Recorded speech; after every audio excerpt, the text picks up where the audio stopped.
존경하고 사랑하는 시청자 여러분, 그동안 평안하셨는지요? 2023년 새해 여러분께 인사 올립니다. 여러분, 항상 제가 제 강의할 때 하는 말이 있죠. 오늘도 굉장히 중요한, 아주 중요한, 저는 아주 중요하다, 굉장히 중요하다 이런 말을 굉장히 많이 했는데, 오늘 역시 제 강의는 어떻게 보면 지금까지 한 모든 강의 중에서 가장 핵심적인 걸 제가 모아서 제가 오랫동안 고민한 문제에 대해서 얻은 깨달음의 일부를 오늘 여러분들과 공유하려고 합니다. 오늘 제 강의를 전부 다 잘 이해하시고 숙지하셔서 7가지 전략을 여러분들 삶에 적용하시면은 3달 후에 여러분들은 정말 다른 차원의 삶을 살 수 있다고 감히 단언합니다. 자, 여러분, 많은 사람들이 행복을 추구하지만 행복은 잘 오지 않습니다. 행복에 도달했다라고 말하는 사람은 제가 못 봤어요. 제 주위에서. 저 자신도 행복을 추구해봤지만 정말 이것이 행복이다라는 그런 지점에 도달한 적은 단 한 번도 없었습니다. 그래서 저는 삶의 목표가 무엇인가? 인간은 왜 사는가? 저는 그런 문제를 아주 어렸을 때부터 고민을 했거든요. 그러다가 나이가 50이 넘어서 저는 진정한 삶의 의미, 행복의 정의를 찾게 됐어요. 그게 뭐냐면요, 여러분. 행복이라는 것은요, 고통이 없는 그 상태예요. 고통이 없는 것 그 자체가 행복이라는 거죠. 근데 사람들은 그 고통이 없는 상태를 추구하는 게 아니라 어떤 짜릿하거나 어떤 뭔가 만족스러운 어떤 그런 상태, 그것을 행복이라고 정의하고 그거를 쫓아가는데 절대 오지 않는다는 거죠. 막상 행복이라고 생각하는 그곳에 도달을 해보면 벌써 그건 행복이 아니라는 걸 깨닫게 되죠. 근데 여러분, 진정한 행복은 고통이 없는 상태예요. 근데 여러분 생각해 보세요. 어떻게 삶에 고통이 없을 수 있는가? 삶에는 고통이 많다는 거죠. 사람들이 겪게 되는 고통은 딱 2가지예요. 몸의 고통, 마음의 고통. 이 2가지가 사실은 서로 연관되어 있거든요.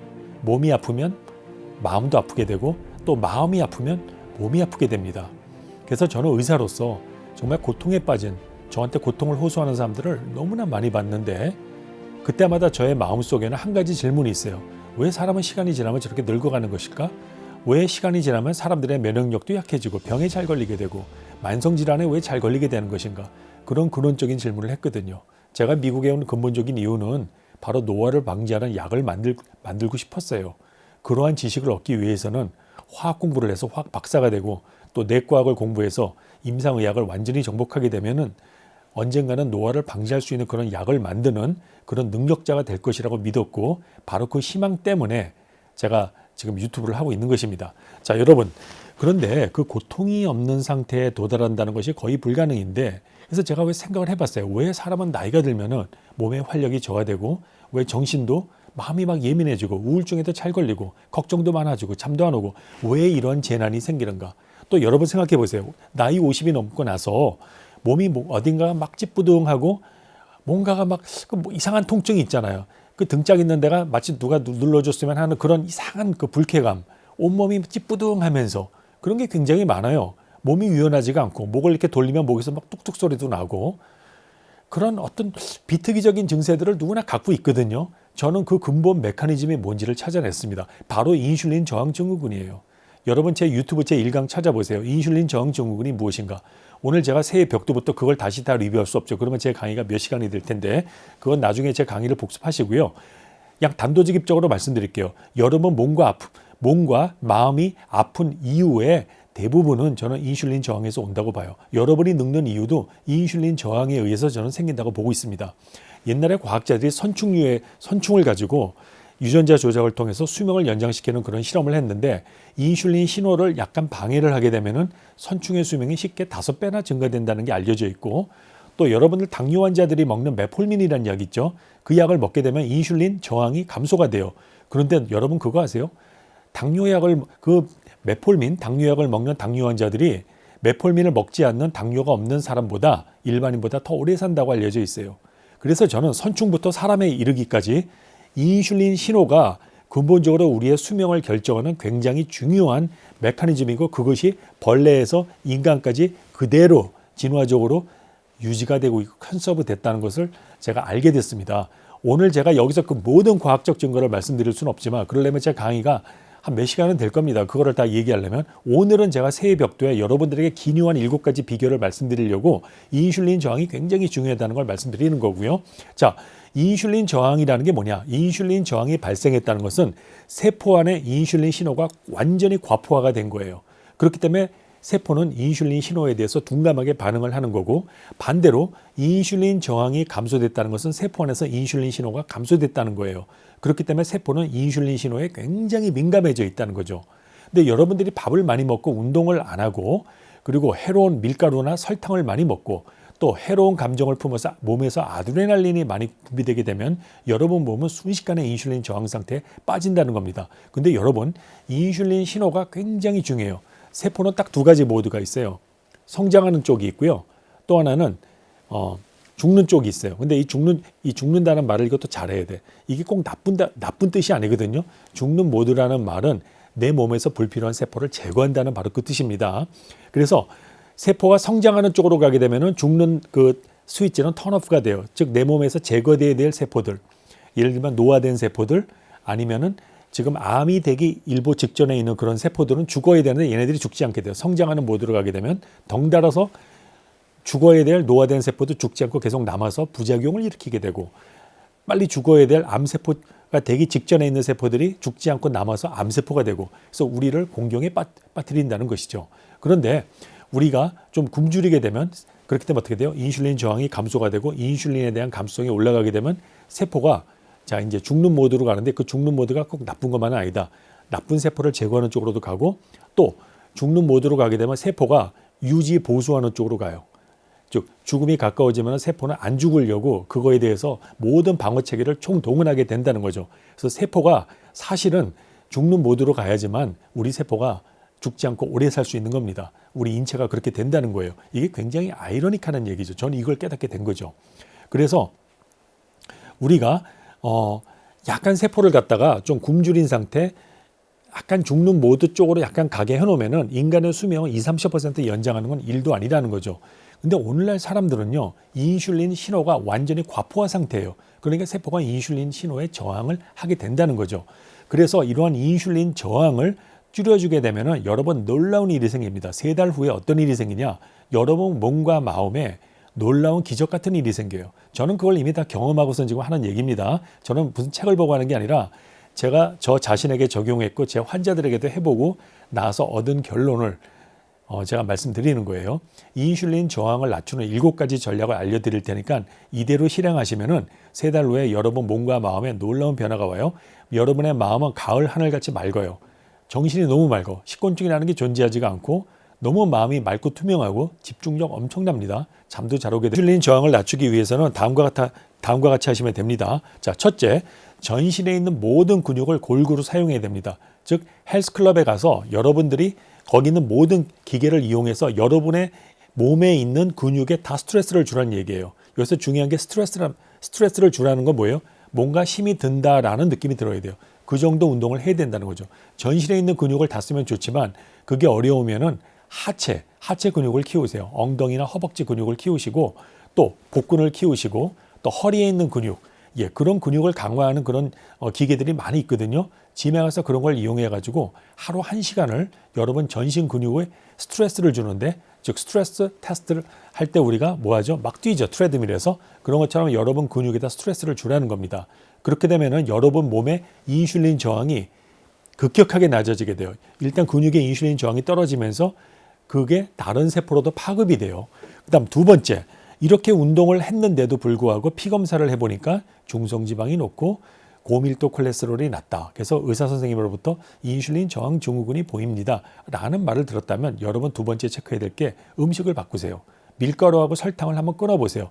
사실 이 두 가지 끊는다는 거 불가능이죠. 그냥 가끔 드세요.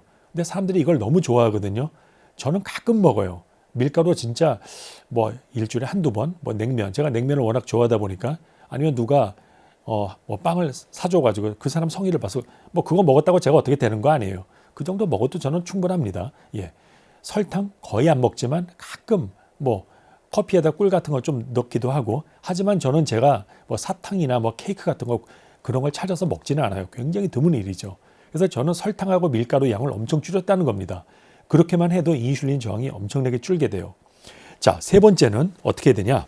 세 번째는 운동을 규칙적으로 하고 이러한 좋은 음식을 먹고 나쁜 음식을 멀리 했는데도 피 검사를 해보니까 인슐린 저항 증세가 계속된다면 세 번째 여러분들이 체크해야 될 게 수면 부족이에요. 여러분들이 잠을 잘 못 잔다는 거죠. 아무리 좋은 음식을 먹고 운동을 해도 여러분이 수면 양이 부족하면, 수면의 질이 좋지 않으면 여러분 몸은 금방 인슐린 저항에 빠지게 돼요. 또 그런 거 있죠. 밤에 수면 무호흡증, 코를 많이 고는 사람들, 이런 사람들은 수면 질이 아주 안 좋습니다. 그런 사람들은 7시간을 자도 잔 것 같지가 않아요. 이런 사람들은 여러분 주치의하고 상담하셔서 불면증을 먼저 치료해 보세요.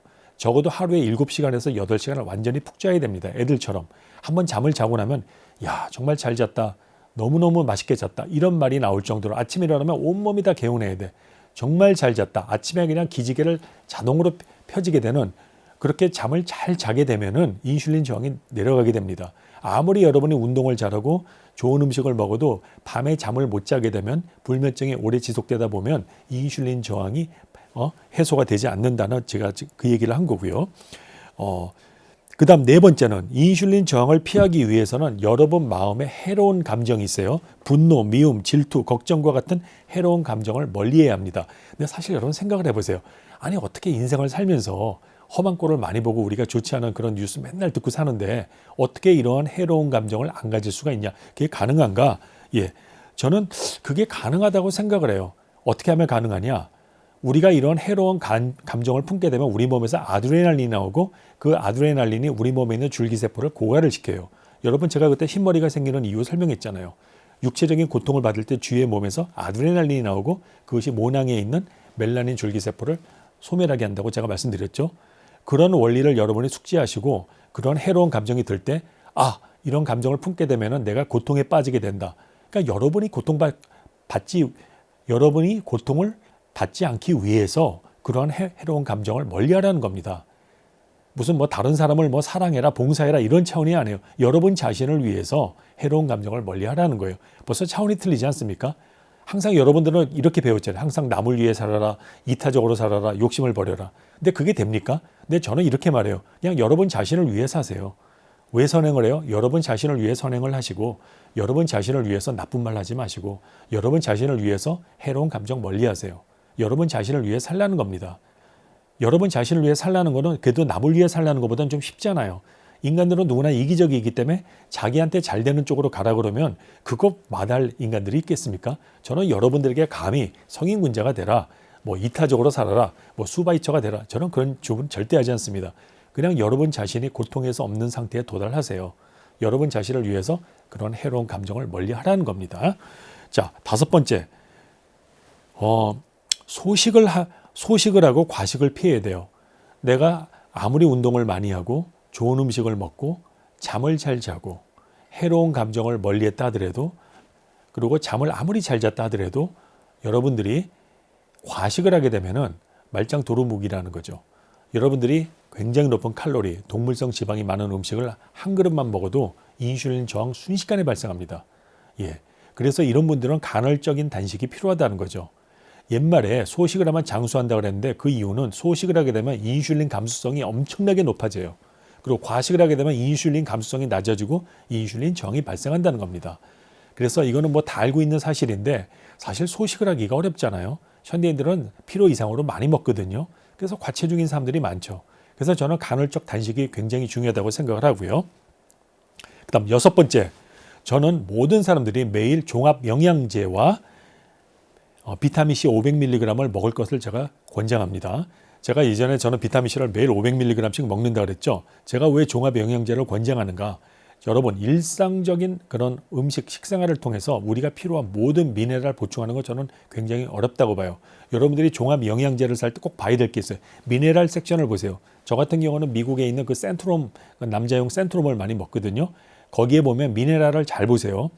대부분의 종합 B군이나 A 이런 거는 거기서 거기에 차이가 안 나는데, 중요한 게 미네랄에서 차이가 나요. 필수 미네랄, 아연, 그 다음에 구리, 망간, 셀레늄, 이 네 개가 꼭 있는지 확인하시고, 네 개가 있다면은 그냥 주저하지 말고 사세요. 대부분 이 네 가지 미네랄이 들어있는 종합 영양제들은 굉장히 퀄리티가 높은 거고, 이 네 가지 중에 한 개라도 들어있지 않은 것은 그냥 걸러버리세요. 이게 바로 여러분들이 좋은 영양제 고르는 바로 기준점이 되는 거고, 비타민C는 하루에 500에서 1000 정도가 저는 딱 맞다고 보고, 1000 이상은 저는 불필요하다고 봐요. 비타민C는 500에서 1000 정도가 딱 알맞고요. 만약에 1000 정도를 드신다면 나눠서 드시면 더 좋죠. 아침에 저녁에 500씩. 그러면 여러 번 일정한 혈중 농도를 유지할 수가 있어요. 그 다음에 7번째, 이게 굉장히 중요한데 건전한 철학을 갖는 거예요. 건전한 철학이라는 게 뭐냐? 이 건전한 인생관을 갖는다는 건데 이런 건 사실은 윤리 시간에 가르쳐 줘야 되는데 여러분들 다 까먹으셨으니까 제가 가르쳐 드릴게요. 건전한 철학이 뭐냐? 남의 고통을 공감하고 이를 경감해 주려는 태도를 갖는다는 것이 바로 건전한 철학을 갖는다는 것입니다. 뭐 철학이라는 게 거창한 게 아닙니다. 뭐 쇼펜하우어나 뭐 아리스토텔레스 이런 사람들의 그 두꺼운 책 안 읽어도 돼요. 건전한 철학은 아주 간단해요. 남의 고통을 공감하고 내 고통도 이해하고 그렇게 해서 나와 남의 고통을 같이 줄여주도록 노력하는 태도를 갖는 것, 이것이 바로 건전한 철학이에요. 여러분들 고통에서 벗어나고 싶으면 가장 좋은 방법은 고통에 빠진 사람들이 그 고통에서 벗어나게 도와주는 겁니다. 그러면은요 어떻게 되는지 아세요? 남의 고통을 제거해 준 그 사람의 고통 역시 자동으로 제거가 된다는 것입니다. 그게 정말 이상해요.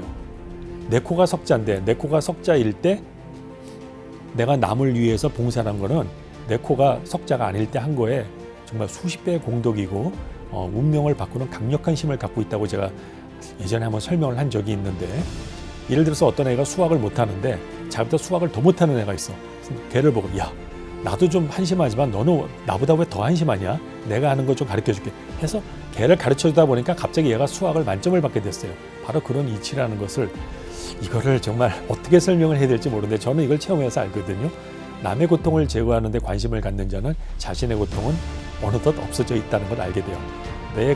남의 고통을 제거하고 나서 내 고통 제거하려 보니까 이미 없어져 있는 거예요. 인생이라는 게 참 이상해. 그 옛날에 충무공 이순신 장군이 그런 말씀하셨죠. 살려고 하면 죽고 죽으려고 하면 산다. 정말 그런 아이러닉한 게 인생인 것 같아요. 자, 여러분 이 7가지 전략을 통해서 새해 2023년도에 이걸 모두 실행하게 되면 여러분들 3달이 지나지 않아서 저한테 굉장히 감사하게 될 겁니다. 7가지 전략 굉장히 중요합니다. 7가지 전략을 제가 요 밑에다가 우리 게시판에다가 써놓을 테니까 그거를 자꾸 읽어보시고 한번 해보세요. 여러분 지식이라는 것은 머리에 장식용으로 쌓아놓는 것이 아니고 그것을 실행에 옮길 때 비로소 여러분의 인생을 바꿀 수 있는 겁니다. 성공한 사람과 실패한 사람의 결정적인 차이는요, 제가 볼 땐 머리의 차이도 아닌 것 같고요, 실행력인 것 같아요. 성공하는 사람들은 좋은 게 있을 때 과감하게 그것을 실행을 합니다. 실패하는 사람들은 계속 생각만 하다 기회를 놓쳐요. 여러분 과감히 실행하십시오. 2023년도 말만 하는 사람이 아니라 말과 행동이 일치되는 그런 성공적인 삶을 여러분들께서 사셨으면 좋겠습니다. 감사합니다. 다음 시간에 다시 뵙겠습니다.